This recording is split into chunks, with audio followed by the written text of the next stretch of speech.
He was a one-man doctor and had a shoestring staff and worked long hours. Well, from the very beginning, I saw the practice as a ministry. Here we were in the middle of Columbus, and a neighborhood that had so many needs. And I remember getting into arguments with my husband, thinking that he was charging them too much, and he wasn't. He kept the fees really low. But I just wanted it to be a ministry. I saw it as a ministry. I don't know how I thought he was going to pay the mortgage and feed the kids, but I just saw it as a ministry. The Lord had a plan, and He saved Jim a few years later. And I began to watch my husband look at the practice more as a ministry instead of a business. And he already loved his patients, but he began ministering to them and praying with some of them and counseling them. And there was scripture on the walls and Christian music and a lending library of Christian books. Well, my dad loved his job, there's no question. He was there at the crack of dawn, and he stayed until the sun went down. He was usually home for dinner, but what happened at work during my childhood was a little mysterious. Now, we're in a very special spot today. What is this? This is the office. This was Maplewood's office, where we would greet patients. It was a walk-in clinic. We'd greet them as they came, and this is where we kept the patients' charts and faxes, computers, etc., etc. Everything that's just part of what you had to do business and to care for a community. You want to try mine? All right, here you go. All right, and I'll show you. See, this is why he's officially a doctor who can help me. Do you need your coat on to help me? All right, see if I got a heartbeat there. Be real quiet. Nope. Nope. So I'm in trouble, right? Yeah. Yeah. I guess You're we're sick. Yeah, I'm sick. And what was your favorite room down the hallway? Did you like the place where the lab was? Did you ever go in there with him and work on things in the lab? Yeah. Yeah. That's why I said I usually run in and out. You run in and out because you would go into those spaces? So this was Papa's medical lab, wasn't it? Where did Papa stand when he worked in here? He stood right here and he'd look at the charts and answer the phones and call the pharmacist, right? And then he'd come over here to his microscope and look at urine samples, and he'd spin the blood after he drew the blood, and he would take cultures if needed, and had a chemistry lab over here. He was always running around this little area, wasn't he?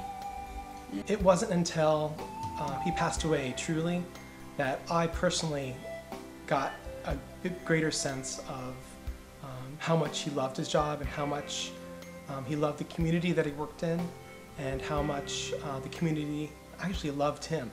While he was a physician in the community, I think like 50% of his practice was medicine, and I think the other 50% was probably listening and giving advice, which is the reason that people started bringing their kids and their grandchildren to him. He was well loved in the neighborhood, and I think one of the highest compliments that was ever paid to him was what paid to me about him, and I just learned this a couple of weeks ago. A neighbor said that they wanted us to get another Christian doctor in the practice, just like Dr. Hardin. And they said he wasn't a white doctor, he was black. And that says it all. So many churches have turned a blind eye to. There's so many damaged individuals for a myriad of reasons in that area. Just the fact that there are people at Pal Grace that are beginning to have their hearts stirred towards this community blows me away, and makes me so excited to see Christ in action.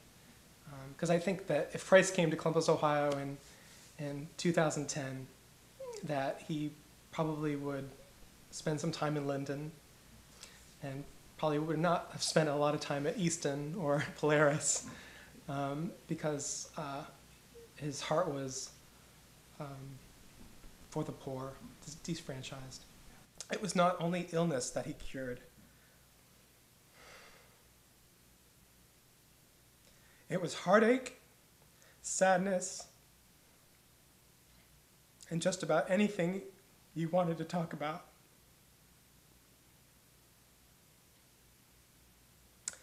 He would listen without judgment, and he was the true meaning of doctor. Well, what would you, is there one thing that maybe comes to mind that you would want to say to all of us that might have the opportunity to minister as you did and your family has?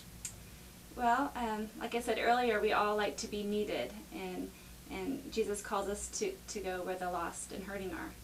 And the last couple months that we were open after my dad passed away, every day, every few minutes, patients would be asking what the future was for this building and almost begging us to stay open as a medical clinic, as well as we had become friends with them. These are people that have a personal relationship with Jesus, as well as others that are lost. The need is great. It's amazing all the different ethnic backgrounds that comprised his patient pool. Somalians, Southeast Asians, African Americans, Caucasians, and each of them in their own way were drawn to my dad, to his practice, to the life that he lived, the way that he served them, the way that he would make each of them feel important, and he would take the time to learn a few of their words in their language, and sometimes he would be able to treat them with only knowing the word for pain in their language.